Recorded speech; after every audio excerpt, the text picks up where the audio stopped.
Welcome to this podcast brought to you by the Vatican Observatory Foundation. I'm your host, Bob Trembley. I'm a volunteer NASA JPL Solar System Ambassador, the president of Michigan's Warren Astronomical Society, and an internet factotum for the Vatican Observatory Foundation. This podcast comes from a recording of one of our monthly full moon meetups with the Vatican Observatory staff and Sacred Space Astronomy subscribers. Sacred Space Astronomy is the Vatican Observatory's online community. We have several astronomers and scholars who write articles on our website about astronomy, space science, and faith in science. Every full moon, the Vatican Observatory Foundation hosts a Zoom meetup for our Sacred Space Astronomy subscribers. Typically, our guest will be a member of the Vatican Observatory staff or an affiliated researcher, and they'll tell us about the research they're doing and the journey that led them to the Vatican Observatory. Brother Guy Consolmagno, director of the Vatican Observatory and president of the Vatican Observatory Foundation, will typically talk with our guest, and our Sacred Space Astronomy subscribers can ask them questions. The audio for this podcast was taken from the Full Moon Meetup on Friday, November 15th, 2024. Our guest was Dr. Deana Weibel, a cultural anthropologist whose work focuses primarily on religion, especially the topics of pilgrimage, sacred space, the mutual influence of scientific and religious ideas on each other, and religion and space exploration. Welcome, everybody, to this month's monthly meetup. Great to have everybody here. It's my delight to welcome to our group Professor Deana Weibel, who is an anthropologist that studies the interesting mixture of astronomy, astronautics, and religion. And you do that without actually being an astronaut or an ordained clergy person. So I guess that's what anthropologists do. You don't have to dress up as one or another and sneak in and pretend to be one of them. We're not pretending. It's all on the up and up. Everybody knows, but you do have to get to know enough of what you're talking about for people to think you know what you're talking about. Well, I guess the first question is, in general, what do you find? What are the kinds of things you're finding about the connections between people's interest in astronomy and people's interest in things spiritual? There are a lot of ways I could answer that question. So I will say first, it's extremely varied. Okay. So it depends on who you're talking to. The populations that I've mostly spoken to include people doing work in space exploration from a variety of perspectives. So I've interviewed several astronauts. I've talked to people who were involved in space medicine, flight surgeon types. I've talked to technicians and engineers who are sending probes out into space. And then I've actually talked to people. I spent a month at the Vatican Observatory, and I met quite a few people there and talked to them and did interviews with them. And so it really depends on what is going on with the person's outlook. One of the things that I found was a very strong overarching pattern was a very shared sense, and I think this is in the space community writ large, of feeling like it's clear that we're headed in a particular direction, almost like it's destiny and you can't question it. So I found that if I've tried to do the occasional, take the opposite side just for fun and say, well, this is probably just going to be a fad, and people in the future are going to look back at the 20th and 21st centuries and think it's like tulips being the craze in Holland in the past. It's just not going to do anything. They're going to be like, why are you trying to leave the planet? People get really mad at me when you say that, because there is this shared sense of this destiny that we're everybody feels that they're working as part of a group to bring this future. I won't say everybody, because you do find the occasional outlier, but most of the people who get involved in space exploration are doing it out of a very strong sense that they are helping bring about a future that will be brought about and needs to be brought about. Fascinating. We'll dig a little bit more into that, but let's step back and tell us about your day job and how you get to do this. Okay, so I am a professor of anthropology. I actually studied linguistics at UC Irvine, but then went to UC San Diego, and I had fallen in love with anthropology as an undergraduate, but a little too late to do anything about it. So I did end up in graduate school in anthropology at UC San Diego, which was a very strong anthropology of religion focused department, as well as cognitive and psychological anthropology. And I really enjoyed that. And I got very interested in the idea of how people interact with sacred places. What does it mean for something to be sacred? What does it mean to go someplace sacred? I did work in France at a Catholic shrine called Rocamadour. I lived with the nuns there who were part of, I think it's Notre Dame de Calvaire, I think. Not Notre Dame de, but anyway, they were a particular religious order that was responsible for the pilgrimage there. Lived with them, talked to pilgrims who were visiting Rocamadour on their way to Santiago de Compostela, who were at Rocamadour just for itself. I did research in Lourdes. I did research in Chimayo in New Mexico. And very interesting. And you published an interesting book on this. Well, Right. yeah, The in book. 2022, I had enough longitudinal data that I published a book with Lexington called A Sacred Vertigo, Pilgrimage and Tourism in Rocamadour, France. And so that came out, and a lot of what I discovered there was you can have one place that's considered sacred that is also a secular tourist destination because of its beauty. I don't expect most people know about Rocamadour, but it is built on the side of a cliff in central France. Most of the architecture is 14th century, 15th century, but it's been an active pilgrimage site for over a millennium and has a statue of the Virgin Mary, Notre Dame de Rocamadour, one of the Black Madonnas, that has been venerated for over a century, not a century, a millennium, there we go. And then it also has miracles associated with a bell that would ring when people would be saved from shipwrecks. And monks took over the maintenance of the shrine in the 11th century and kept a book of miracles. And I'm looking at its contemporary use, where the architecture and this sort of old-fashioned idea of pilgrimage draws tourists, but then there's an active Catholic pilgrimage. And then when I started interviewing people, quite a few people who would fall into New Age or neo-pagan or Wiccan perspectives who were very interested in what had been going on at the shrine before the Christians had taken over control. So a very mixed combination of the site being considered important and sometimes sacred, but the reasons for it were varied. And I got very interested in how the cliff itself as a geographical feature that could give you vertigo, either looking up from the bottom or looking down from the top, or both if you were in the middle, affected the way that people understood the emotional and cognitive responses they were having. Is this what led you to ask about similar reactions for people in space? Yes, but it's more complicated than that. Oh, okay. So I took a job at Grand Valley State University in Allendale, Michigan in 2003.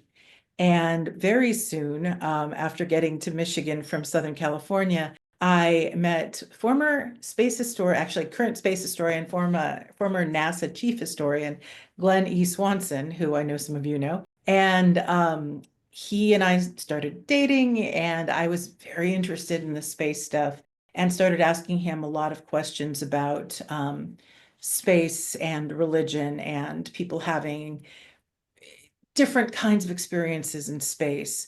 And we co-authored an article that was published in the journal Quest, the History of Spaceflight Quarterly, the summer before we got married. And so we actually had that on display at our wedding, which was a thing we did. That was the first time I kind of touched in like the religious aspects of space exploration.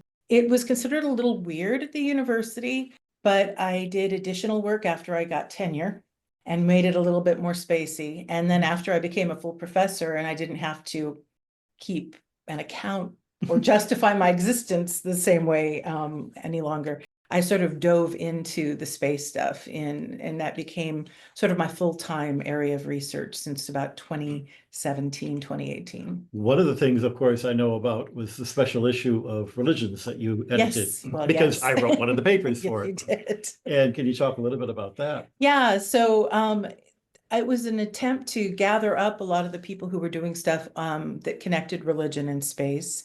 And it was a COVID project actually, because it was in 2020.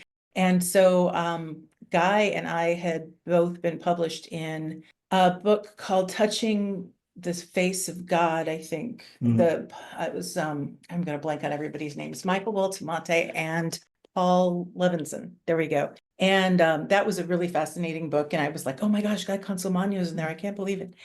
And then we brought you out in 2017 for an event we do in Grand Rapids, Roger that. And so when it came to 2020, I reached out to a bunch of different people I know, and Glenn and I co-edited a collected volume, which is open source on the journal Religions, and has done pretty well as an actual like collected volume. They even did a hardcover publication of it. So in this job, you've gotten to talk to astronauts. Yes. Also with this Roger that. Oh, tell us a little bit about that and how you've been able to talk to astronauts and cool people that we would go ooh and ah. Well, part of it is riding my husband's coattails a little bit. Mhm. As somebody who worked at the Johnson Space Center for several years and who actually founded Quest, the journal I mentioned before, knows quite a few people in the industry. And then once I started meeting people in the industry, I could meet other people in the industry and could meet other people in the industry. In 2017, it was the 50th anniversary of the Apollo 1 accident, when Roger B. Chaffee, a native of Grand Rapids, lost his life along with Gus Grissom and Ed White. And we thought it would be a good idea to have an event to mark that anniversary.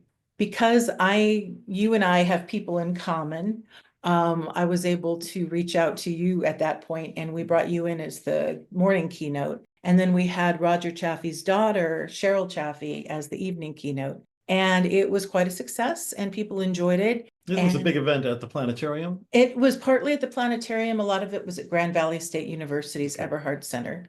But we did work with the Grand Rapids Public Museum that has the Roger B. Chaffee Planetarium. And we started a partnership with them in 2017. In around COVID, we went, so part of the event is online, part of it is in person. It was all online in 2021. And we're doing our 9th, is it 9th? I think it is the 9th here in 2025. So 7, 8, 9, 10.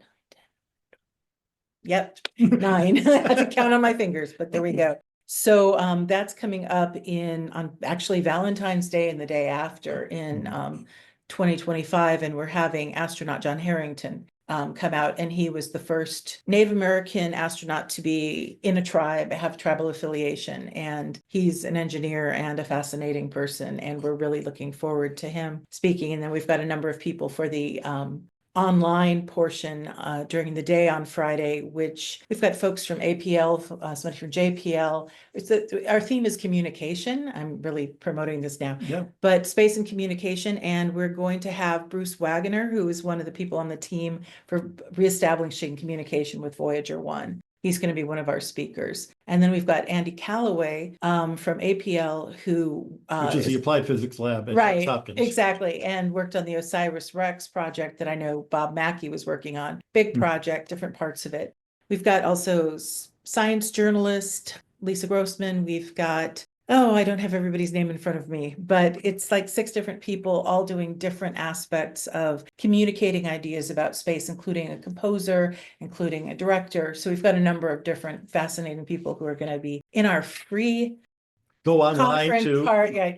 So it's GVSU, Grand Valley State University.edu/Roger that, all one word. So you're doing all of these outreach bits, you're doing this research. Let's start with the astronauts. Yes. Do you have a great astronaut story for us? Oh my goodness. One you can tell. I'm not allowed to use people's names. Right, So fair that's enough. one of the things. It's part of what anthropology, actually, I'm just going to say what's interesting with the Vatican Observatory, I had to figure out how to do this because I interviewed quite a few different people, and some are Americans and some are not Americans. And what I ended up doing in my writings is giving everybody an Italian first name and making everybody's English sound like Native standard. English. Yes, exactly. That way, it's not going to be obvious that this is the American person and that this is an Italian person or someplace else.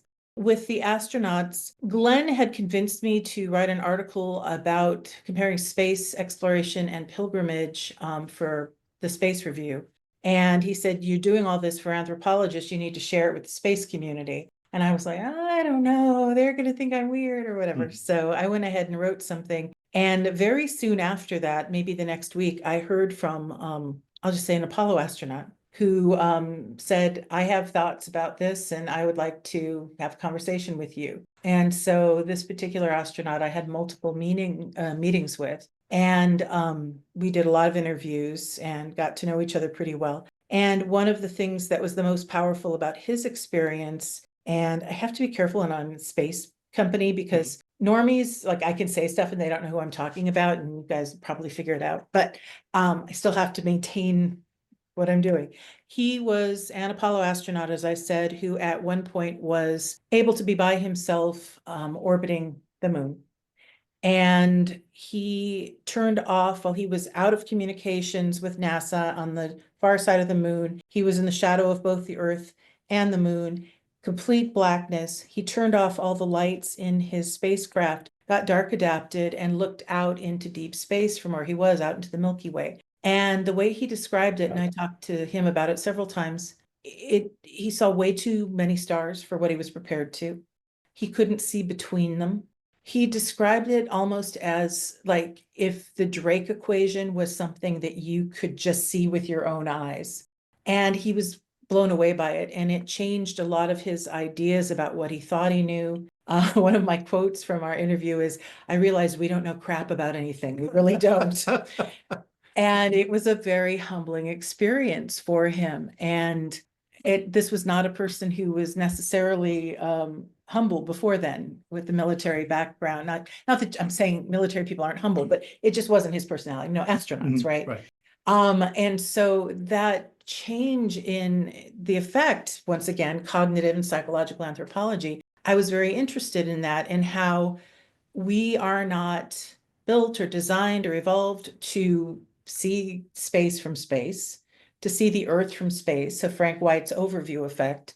And I ended up using the term, because I needed the term ultra view effect in 2018 at an anthropology conference. And then the thing that we worked on together, that collected volume, my article was on the ultra view effect versus the overview effect. And I'll plug one more thing. I'm under contract with the University of California Press for a trade publication to come out in 2026 that is about the ultraview effect. The working title is The Ultraview Effect, What We Can Learn from Astronauts About Awe, Humility, and Exploring the Unknown. And that idea of that frame of reference where if you can get into a frame of reference where you feel awe, how a very natural response to that is to feel humility, and how that humility is what can lead to curiosity and an urge to explore, and how those things work together. And I look at not just astronauts, but other people I've talked to who have an awareness of space that most humans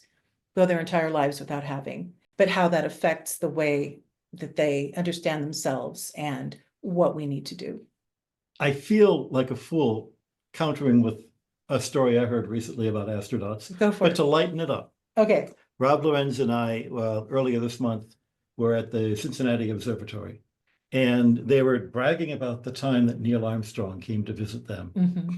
And they were showing him, this is later in his life, they were showing him a piece of the observatory that was a bit of a climb upstairs to get to. And as he's seen it, they're saying, now, when you come down the stairs, be sure to turn around and face the stairs. And someone says, Dr. Armstrong knows how to climb downstairs.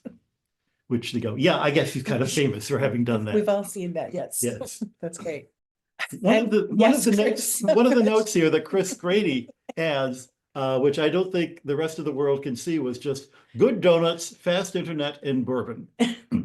Can you tell us the story of good donuts, fast internet, and bourbon? Your version of it is a little bit different from mine. Well, this But is our we anthropology. can go back and right? forth, I guess.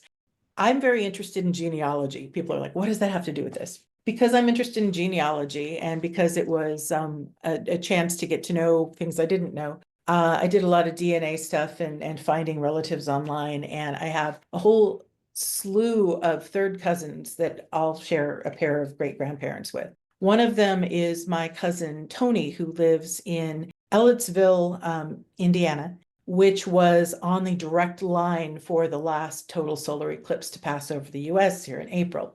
And he invited my family down because like literally the Tasty Freeze had like 4 minutes of totality. Like that's where we were.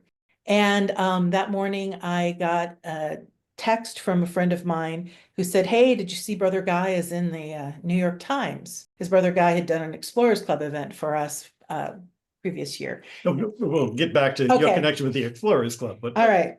And so I was like, no. So I looked on the New York Times, and Guy had said to the New York Times that he was going to be in Indiana. So I wrote to all of your email addresses because I didn't know which one you'd look at. I'm like, where are you in Indiana? Well, and this is where I'll jump in. Okay. Years earlier, I had been invited to take part in an eclipse event for the 2017 eclipse. And I said, sorry, I'm already committed to be someplace else. The guy came back and said, all right, what about the 2024 eclipse? And I thought that was so far in the future, I can say yes, and no problem. Well, 2024 comes along. There are a number of Jesuit universities in the path of totality, and they all want, somebody from the Vatican Observatory. I couldn't go to all of them. In fact, I couldn't go to any of them because I had committed to go to this event outside of Bloomington, Indiana. Right. So we have made this arrangement. We're going to have an online Zoom event.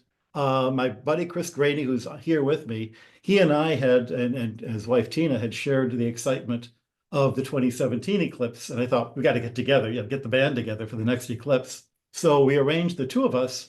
We're going to be available to talk online, to be interviewed by Jim Martin, who's kind of like the most famous Jesuit around at this point. And he was going to be in New York doing all of this through the internet. It's all set up. We've set the addresses to all the Jesuit schools. I get to the retreat center outside of Bloomington, and it is in a cell phone hole with no internet. There is no way you can even communicate to the person next door. Just no telephones, no internet. How are we going to do this project? I managed to go out the night before to pick up Sudafed or something at the local drugstore. So I was out in real town, collected all my emails, saw the email from you, and said, oh, I wonder. We had a couple emails that went back and forth, which were essentially, where are you? Maybe we can meet for coffee. But then this mysterious one that said, is there good internet where you are? And I thought, that's a very weird thing to ask. Tony works IT for Indiana University. He has very good internet. And I'm like, yes. Is there a reason you're asking me this? So Chris and I invited ourselves to a total stranger's house on the basis of the fact that his third cousin is a friend of mine. Right. And that was one of those things where I'd mentioned in passing him, like, I know Brother Guy, but it was kind of fun because it was like, oh no, I actually do know Brother Guy. And is it okay if he comes over and uses the internet? So yeah, it was kind of bustling around, getting stuff. Tony's wife, Jen, put some coffee on. I had ordered some donuts, and I can't remember the name of the place, but they were croissant donuts, the cronuts. And Chris Graney will tell you they were very good. And we had a whole table of coffee and donuts set up. And they came in and set up their computers. And I think you said, Tony, hardwired you? Oh yeah, we didn't just have Wi-Fi. He had this little yellow wire that came out of the wall. Right. Fabulous connection. It went without a hitch. And as we're all finishing, I can hear Deana saying to her cousin, he's going to probably say this was an act of God that it all happened. She's right. I am saying that. It was an act of God. I have no idea how else we could have pulled that off. I was the tool that was used. Indeed. We are but tools, all of us. But it was really nice for my family and my cousins, because this is this amazing presentation the day of the eclipse right beforehand. And we're not watching it online. We're not watching it in a stadium. We're watching it in the living room, sitting in the chairs, and just like this for the whole presentation while Chris and Guy are talking. So, and then they left and we watched the eclipse, and it was fabulous. So you mentioned in passing the Explorers Club. Yes. What is your connection? What is the Explorers Club, and what is your connection? My connection is improbable and weird, but I will get to what it is first. The Explorers Club is a international organization that started in New York in 1904, and it was originally the Polar Explorers Club. It was all the people who did, trying to get to the North Pole, trying to get to the South Pole, and then they expanded it to include other explorers. They have a clubhouse in New York City. It's small, kind of an old building. It's very cool, multiple floors with all kinds of weird things everywhere that people have brought back from their travels. And I was always interested in this. The astronaut that I had contacted me after reading my article, and several other Apollo astronauts were members of the Explorers Club. And it became clear as I was continuing my research that he was willing to write me a letter of recommendation to join the club. And so I was not going to pass on that opportunity. So I got a letter from him, a letter from the then Chicago Great Lakes chair, and I was accepted into the club, much to my shock. 2020 rolls around and everything just shuts down. But I noticed a lot of the chapters, this was soon, like I got accepted in February 2020. A lot of the chapters were doing online events. I kept bothering the chair about trying to do online events as well. And could I take over this that he hadn't been doing? And can I take over this thing that had lapsed? And pretty soon I had taken kind of over, and he was very happy about it. So 2 years later, we had at one of our online meetings an election, and I ended up as chapter chair. And then this past spring, I was reelected for another 2-year term. So how I ended up as, I mean, the Explorers Club didn't even allow women until 1981. They're a little archaic. They're a little amazing. There are fantastic people. The people you meet at these events are just astonishing. And I don't know why I ended up as chapter chair, but I did. So I do a lot of organizing events and getting speakers. And I came out to Fjallraven here in Chicago, I think that was 2022, and gave a talk. I will end by asking Chris Graney to come on and say what you've written in the chat. The last part of the story, the bourbons part of the story. Yes. So we needed to pay our cousin back for this wonderful gift that he gave us. And if you look at the link, it's right in his living room where that talk is taking place. I asked him, well, what do you like? And we went through a couple things that I knew nothing about. Somehow bourbon came up. And I said, I live in Louisville, Kentucky. My backdoor neighbor is a bourbon total whack job, loves bourbon. And I can get some good bourbon. And so I went back and I talked to my friend Philip, who is the organist at the Cathedral of the Assumption in Louisville. And he set me up with one of their special bottles, bottled for the Cathedral's Bourbon Club. Yes, the Cathedral in Louisville has a bourbon club. And I got a special 11-year-old bottle of Elijah Craig that was really, really good. And how did he get it? You didn't just put it in the mail. No, I thought I would be able to just put it in the mail, but I couldn't. So I had to drive back up to Bloomington and get it and hand deliver it to him, because you can't ship bourbon around. I did not know that. While you were there, did you pick up any of the donuts? No, I didn't. Oh man, we'll have to track that down for you. Right. Basically, at this point, you're a full professor. You were chair of the department for a while. You're still chair? No, I was chair from 2012 to 2018. Okay. I did 2 terms, and that was Yeah. Right. What's the next? Yeah, I mean, you've conquered France. You've conquered space. What's left? I don't think I've conquered space. There's a lot more to look at. I've got this book that I'm doing revisions on right now. I'm trying to decide what my next project after that is supposed to be. There's a lot of interest in space tourism, and because pilgrimage and tourism overlap, I am very familiar with anthropological ideas about tourism and how it works, and am interested perhaps in comparing and contrasting. It'd be really cool to get like a massive grant where I could do, a suborbital. I mean, if you had the chance to fly, would you? I might do one of the 15-minute ones. It would be terrifying, but if I could go as a researcher and learn all the preparation up to it, how they get people set up to do it, what it's like to do it, I would write some amazing stuff about that. I don't know that I'm quite brave enough to try to do something longer than that. I guess really I should end with the one other common religious faith that we share. Bad science fiction. Oh my gosh, yes. So first, tell us about Glenn and his connection to the War of the Worlds. Glenn is not only a historian of space, but also a historian of science fiction. And he's got a book coming up in June called Inspired Enterprise. You can buy it on actually early. You can get an early one on Amazon or anywhere else. Inspired Enterprise. And it's about how NASA, the Smithsonian, and other aerospace people helped bring Star Trek into existence and worked with Star Trek, stuff that is not commonly known. But he also has done a lot of work with War of the Worlds, which he's mildly obsessed with. Guy had never seen the movie War of the Worlds, the 1953 George Powell version.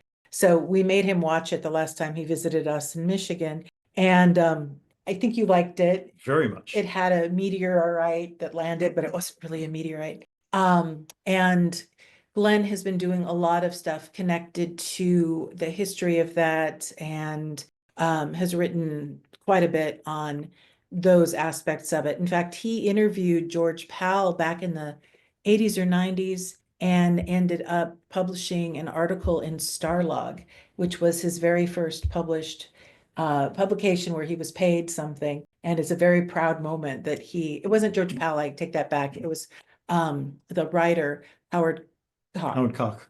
Yeah, Koch. And he got to hold his Oscar for Casablanca when he visited him. So he was very pleased with that. Yes. And as a payment for the month you spent with us, you gave as a gift to the Vatican Observatory. Well, yeah. They needed to see the entire series. I got the entire series of science fiction theater with Truman Bradley. Which you will remember if you saw Back to the Future, because our hero's father couldn't go to the fancy dance because he had to watch science fiction theater. We have made it a Sunday practice. Bob Mackey and I and anyone else we can rope in. Every Sunday at 6:30, we watch an episode of science fiction theater, go out for dinner, and then watch a bad science fiction movie when we come back. That sounds very good. So we never have forgotten your presence among us. I wish there was a whole new second series of it, but I have to start again at the beginning. Well, thank you for your presence among us yet again. Thank you for inviting me. And it's been a delight. We look forward to seeing all of you guys the next full moon. Talk to you then. Hi, everyone. Until next Bye. week, this is Thank Truman you. Bradley saying, see you next week. That's a wrap for this podcast. The audio editor for this podcast was myself, Bob Trembley. You can listen to our other podcasts and read our posts on the web at vaticanobservatory.org. If you'd like to attend our full moon meetups and talk with our guests live, join our Sacred Space Astronomy community, also at vaticanobservatory.org. Clear skies, everyone!